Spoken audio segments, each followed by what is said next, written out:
Definitely আসলে গতকালকে যখন প্রথমে জামাল ভুঁইয়ার নামটি ডাকা হয় এবং আমি খুঁজছিলাম যে জামাল ভুঁইয়া কোথায়, আমি অনেকক্ষণ ওয়েট করছি যে কোথাও দেখছি যে না আসলে জামাল ভুঁইয়া হয়তো সামহাও মিস করেছে আজকের ইয়েটি।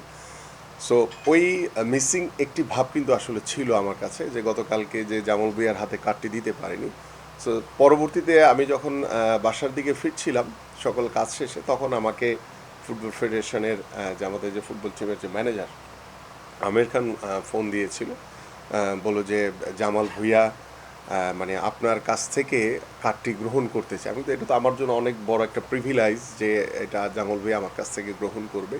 সো সাথে সাথেই আমি বললাম যে আমি সকালবেলা আমি একটু দেশের বাইরে যাব। সো বিফোর দ্যাট আমি জামাল ভুঁইয়ার হাতে আমি কার্ডটি দিয়ে তারপরে যেতে চাই।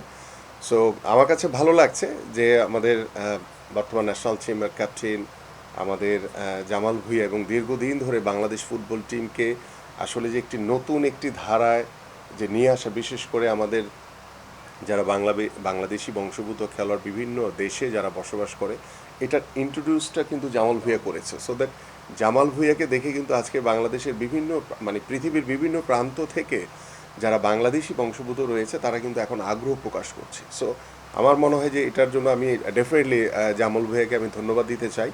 এবং বাংলাদেশ ফুটবলে এখন বর্তমান যে একটি অবস্থান বা একটি যে উৎসাহ উদ্দীপনার মধ্য দিয়ে যে বাংলাদেশের মানুষ যে একটি পজিটিভ ভাবে আমরা ফুটবলটাকে এগিয়ে নিয়ে যাওয়ার জন্য চেষ্টা করছি,